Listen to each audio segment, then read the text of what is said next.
다음 부산 남구갑 출신의 존경하는 박수영 의원님 질의하시겠습니다. 예, 부산 남구갑 출신 국민의힘 박수영 의원입니다. 재정에 관해서 가장 아주 전문가 분이신 5분 교수님들 좋은 말씀 주셔서 경청을 했습니다. 우선 우리 정창수 소장님께 몇 가지 질문 올리고자 합니다. 아까 외평채 발행에 대해서 말씀하시면서 우리나라가 마이너스 금리로 발행해서 우리 경제에 대한 국제적인 신인도가 높기 때문에 재정 확장 정책을 좀 써도 크게 문제가 없을 것이다 이런 말씀을 주셨습니다. 근데 제가 아는 거랑 좀 차이가 나서 확인을 좀 해보고자 합니다. 우리가 이번에 발행한 게 달러화로 발행한 거는 10년물 발행했는데 플러스 1.198%로 발행을 했고요.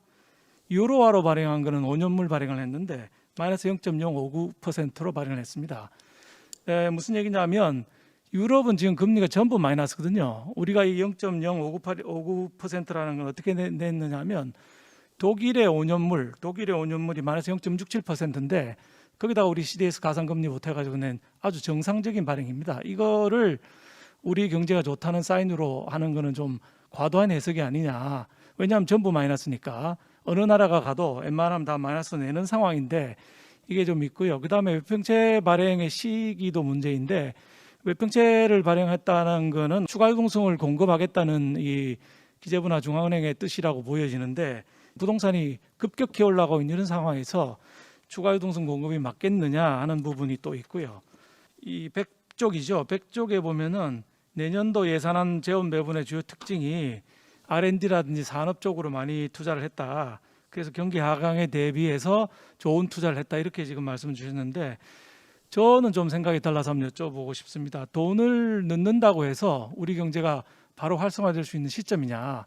돈을 넣는 것만큼 구조개혁, 예를 들면 뭐 재정개혁이라든지 노동개혁이라든지 공공개혁이라든지 연금개혁이라든지 규제개혁 같은 구조개혁에 조치 없이 돈만 넣으면 밑빠진 독에 물 붓기가 되기 쉬울 것이다. 따라서 이 많은 돈을 예산을 늘려서 넣지만 경제 활성화로 바로 연결된다는 보장이 없는 것이 지금 우리 상황이 아니냐 이런 생각이 좀 들어서 여쭤보고요. 마지막으로 하나 더 정창수 소장님께 여쭤보고 싶은 거는 국회 심의 과정에서 지금 올해 8.5% 4차 추경까지 8.5% 늘었거든요. 그런데 그 추경 예산 대비 내년에 0.2%밖에 안 늘고 있는 상황인데 우리 국회 심의 과정에서 감액 조정하면은 금년도 예산보다 어떤 작은 규모의 예산, 다시 말해서 확장적 예산이 안 될 수도 있다. 확장적 재정 정책에 걸림돌이 될 수도 있다. 이런 말씀을 주셨습니다. 그죠? 근데 사실은 총액이 문제가 아니라 정부가 제안한 사업의 내용을 보고 이게 정말 경제를 활성화시키고 국민 생활을 삶의 질을 높이는 데 도움이 되느냐 안 되느냐를 보고 그 내용을 판단하는 것이 저희들 몫이지 총액을 깎지 않는 것이 국회의원들의 몫은 아니라고 생각하는데 세 가지 질문에 대해서 답변 좀 주시면 감사하겠습니다. 네, 그 마이너스 국채 발행은 이례적인 상황이라는 것을 강조했기 때문에 그 부분을 말씀드렸고, 그 다음에 R&D 등 그 경제 관련한 그 부분에 대해서 말씀하신 대로 이 구조 개혁이 당연히 수반돼야 되고요. 세 번째로 이제 국회 심의 과정에서의 어떤 이런 문제도 감액하는 사업들로 인한 재정 혁신도 같이 수행될 수 있지 않을까 생각을 합니다.